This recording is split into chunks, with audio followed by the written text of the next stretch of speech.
want to say one more thing and then we'll take some questions. Dallas is better now. And I met nothing but friendly people, and it seems to me that the atmosphere with the air to a large degree. And I went with a friend around to a lot of places that were civil rights landmarks in the struggle for equality in the 60s. This was a few years ago.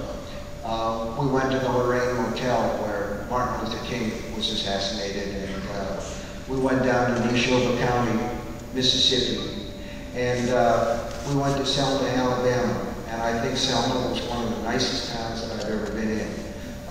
There's a scar there, no doubt, but the issue has been put to bed, and I think the most important thing that I took out of the research that I did for this book and some of the terrible things that happened in the 60s. I mean, there's a lot of great things that Jake sees and feels about that time, but there are also scars. And the best thing about those terrible things is that if we rise above them and learn something, tried as it may sound, things get better. Now, we have some questions. This is the hilarious part about it.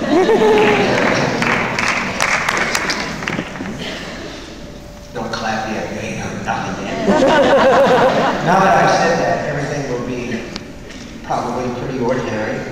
I remember one of these things where I'm doing these questions and answers and somebody says, do you wear boxers or briefs? At my age, depends. Oh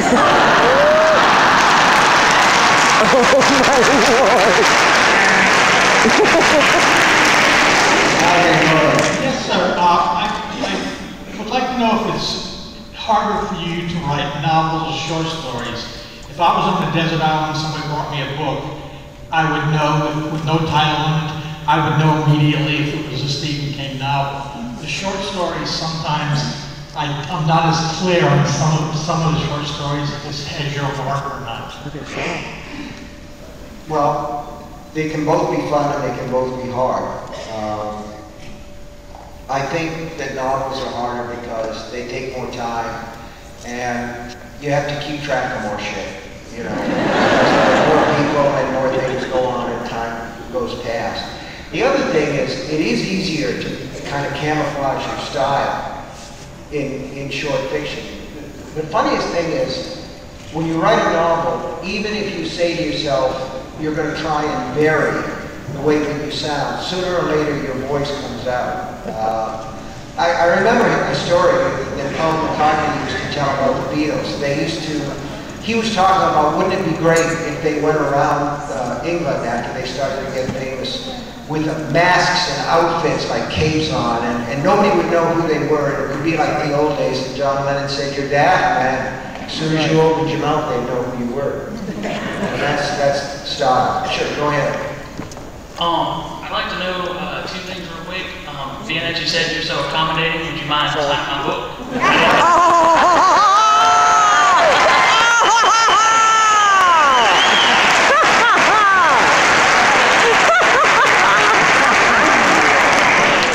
If I say yes, is anybody going to rush the stage?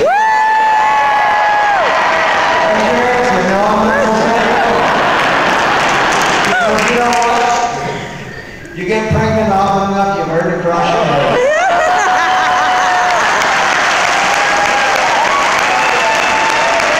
a good question. So I heard you're working on a sequel to The Shining, and I was wondering... Wait, you got to start over again. Remember, I spent my youth listening to AC/DC. That's probably why some of us love you. I know you're working on a sequel to The Shining, so I was hoping you could share a little information on that and kind of what you're working on and when we can expect to have it in our hotline. Sure, it's done. The sequel to The Shining is called Dr. Sleep, and it is finished. And about, I think maybe 20 years ago, some lady came up at an autograph that I was doing, and she had this, you know, beat to hell copy of The Shining. She wanted me to sign it. You know, I love to see a book like that, and I see books as delivery systems. You know, that they're something that's supposed to give me pleasure, make me happy, and take me away, entertain me. And I don't care if it's a Nook, if it's a Kindle. Obviously, I like books that are real objects like this, that you can get it on paper books.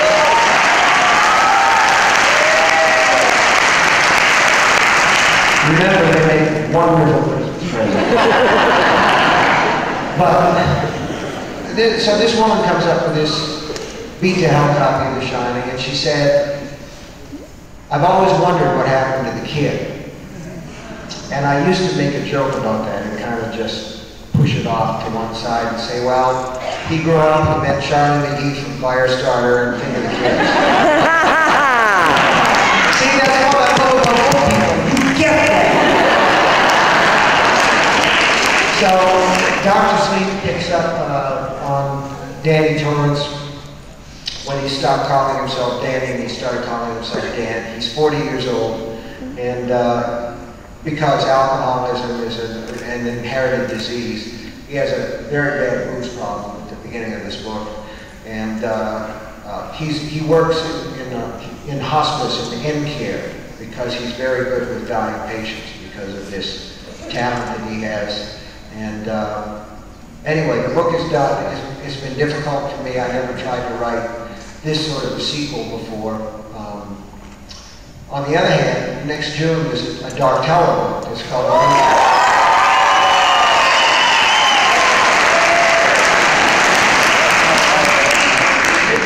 The Ring Through the Keyhole. And it's really Dark Tower 4.5 because it comes in between Wizard and Glass and Wolves of the Cloud. It was the only place I could find to put it in, but it's got, I just always liked those people. So there's a kind of a frame story where Roland and Susanna and Eddie and Roy are caught in a storm and they have to be there for a couple of days, and Eddie says to Roland, well, pass the time, why don't you tell us a story? So he tells him two, and one of them is a werewolf story. Werewolves are not my favorite monster, but they do. Right here. I don't know if they're pointing to the seat or anyway, that's what I was like, trying to figure out. That book was a little bit easier because I never felt like The Dark Tower was anything but one complete work. So, yeah. I have a follow-up question. At any time during your career, have you considered writing a sequel to It? Ooh.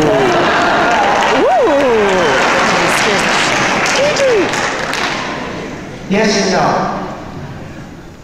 Those kids are in here, okay? Oh my God. And it was wonderful to be back with them again too. So it was great. But a full-out sequel, probably not. But when I start something like this, as far as I'm concerned, the landscape for most of these stories, from Derry to Castle Rock to Little Tall Island, all those places are real to me, and so sometimes people visit them, but I've never tried to do that, on purpose. It isn't my intention to leave little Easter eggs around for constant readers to pick up, but if they do, they do. That's great. Yeah. Why does Roland frighten you? Why is Roland what? Frighten Frightened? you. Oh, frighten you, yes. What? I'm not getting it. I don't get it. Oh, frighten you. Scared you. Scared? Why is he scared? Oh, why does he scare me? I'm very confused by that. Roland doesn't scare me. I think he's badass.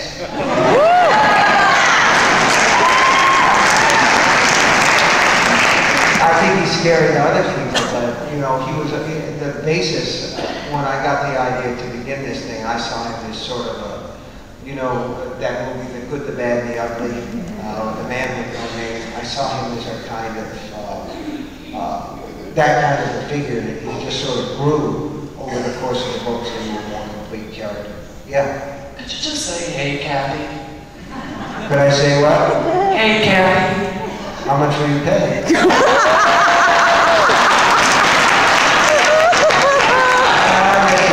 Hey, Kathy. Cool, it's all good. You just never know what's going to come up. Okay, I know we've seen, some of the Lost Bachman books like Blaze. Are we ever going to see George Stark's Machine Way? Yeah!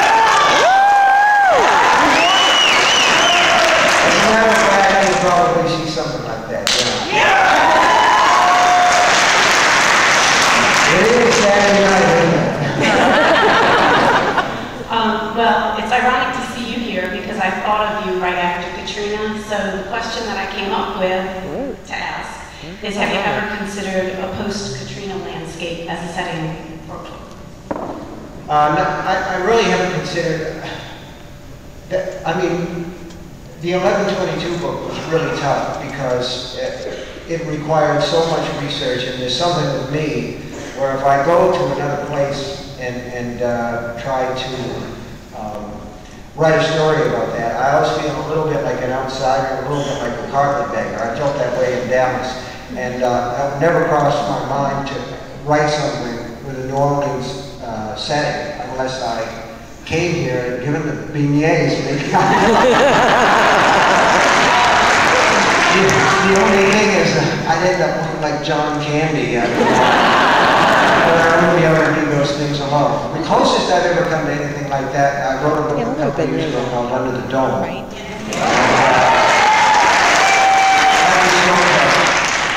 An apocalyptic landscape, and I guess that Showtime is going to turn it into a series. Next. Okay, well, obviously, Right, she's having a Rick Perry moment. I think it goes without saying that the novel is always better than the movie, and yet your films are legendary. And I think what makes you so successful is the brilliant casting. I mean, who better to play Annie Wilkes than Kathy Bates? And Tim Curry, as Pennywise the Clown, makes me afraid of clowns ever since. So my question is, do you have any input in the casting, or do you just leave that up to the directors and the writers? I had the guy who wrote the screenplay for Misery wanted Kathy Bates from the jump because he'd seen a play called Night Mother, and he thought that she was terrific in that. And so I saw a clip from that, and I was totally behind that idea. I loved it. And I love the casting for The Shawshank Redemption. I thought Yes! I'm so glad. that was done in my casting. I got to tell you the story. My wife and I spend 3 months of the year, the winter months, in Florida. We didn't really want to go, but you turn 60, it's the law. So we went, and it's pretty crowded down there, and she made me a deal. She said, I will go once a week and do the big shopping thing for the week. If you will go, we need stuff along the way. And I said, okay, I'll do that. So I went on Wednesday, and the market was fairly dead, and I had one of the little hand carts, and I'm going around and getting a few things. And I turned the corner into the housewares aisle, and there's this really old lady. I mean, real, you know how it is, total Florida. The skin is tanned to the consistency of a Day of the Dead mummy. And the thing is, you get to be 95 or something, and if you're still on your feet, the governor between your brain and your mouth breaks down. Whatever comes into your head, you say it. So I'm walking one way, she's walking the other way. She says, I know who you are. You write those horror stories. You write those awful things, Pet Sematary and things like that, people coming out of graves.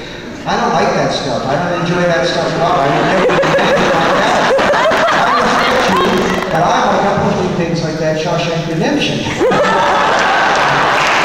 And I said, I wrote that. And she said, no, you didn't. You can't believe it.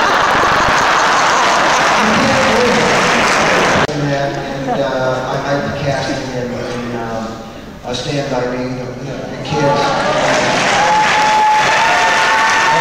And I'm still sorry that River Phoenix died when he did, because I thought that he was a great talent. Great talent. And then there are other cases, I've taken a lot of shit over the years for saying mean things about Stanley Kubrick's version of The Shining, but I thought the book was about this guy who is basically a good guy who's being bent until he snaps by horses inside the hotel. And Jack Nicholson looks totally crazy. And, you know, Shelley Duvall, the way that she was asked to play that movie, you cannot sort of understand the acts, you know.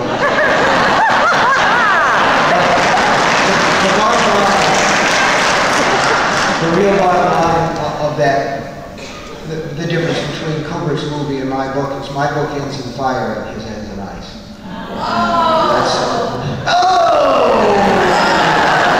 I love him. Sounds like somebody from Goodfellas over there. Do you think I'm a clown? Go ahead. Anything specific about Pet Sematary that makes you consider it your most terrifying? Well, a lot of this stuff happened at the very beginning. There really was a Pet Sematary. I went to teach college in a little town called Orrington. I lived in Orrington and I taught at the University of Maine.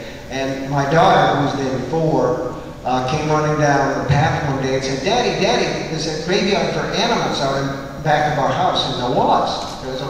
We lived on a very busy road. There were a lot of heavy trucks. And one day when we were out flying kites, our son Owen, who was then 2, and had discovered his legs, went chugging for the highway. And I ran after him. I could hear one of those trucks coming. And I tackled the little kid.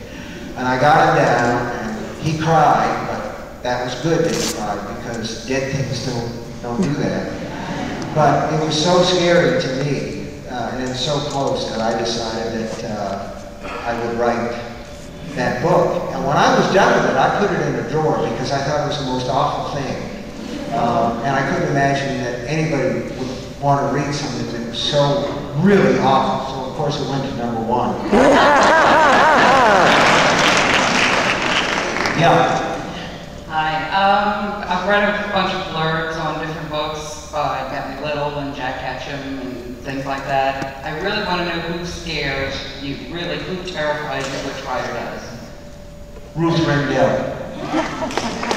A lady named Ruth Rendell, and I'm reading a book of hers now that's called A Sight for Sore Eyes. And it is this, it's very rare to find a book with such a collapsing sense of dread, where you almost feel like you don't want to turn the next page. I don't think that a book necessarily, or even should have, supernatural elements to be really scary. There's some, I can remember the movie Fatal Attraction terrified me because that woman was so out to lunch and so crazy. Lord of the Flies, when I read it as a kid and I realized that nobody was actually going to come and save these boys and that the worst things might happen. There are a lot of things, when I get a question like that, it's like everybody running to the door at the same time and getting all jammed up in there. But I love to be scared. I just like it in books. And I know that that makes me a twisted son of a bitch.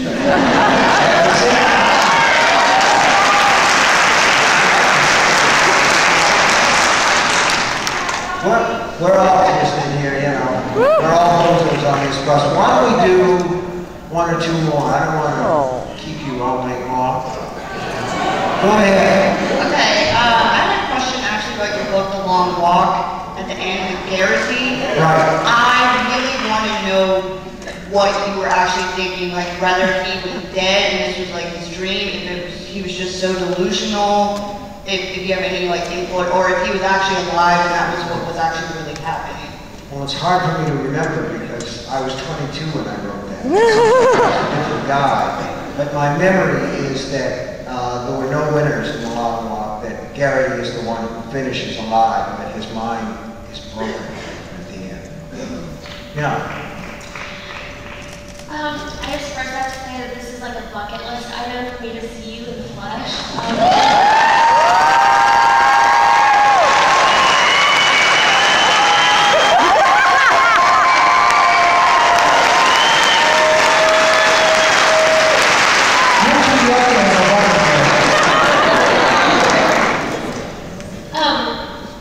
I lost my train of thought. Happens to me all the time. I've been reading your book since I was 12, and I gradually started to notice, as everyone, that your books have a common theme, sort of. And so my question is, what has driven you to keep the story of the Dark Tower running throughout all of your work? Because that's my favorite part of what you do. Now take the mic away and say it out loud.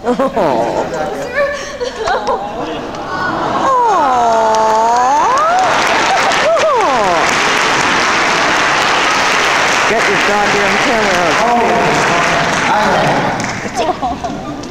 It was very nice to meet you. She's got a shirt on that says constant reader. I like that. I think that the Dark Tower runs through all these things because it's the central element of my work. And I do see, I love the concept of a spindle that goes through everything and keeps everything going around. And I think that all the forces of disunion and all the forces of evil in the universe work to tear that down. I think that it's powerful for me because I see it every day in life. I see that constant struggle between people who want to keep those beams working and hold coherency together, and those who like to break them. I do. One more, and then yes, go ahead, Dan. I just want to say thank you for being a writer, because I'm dyslexic and I never would have read as much if it wasn't for you. And thank you for that. I just have one quick question. The Green Mile, is it set in Mississippi? The Green Mile, my idea about the Green Mile was that it was actually set in Tennessee. There was a prison there called Brushy Mountain. And, but really it's just set in the country of the mind, where a lot of these things are. Let me say something. You guys are the greatest, and I really appreciate it tonight. You really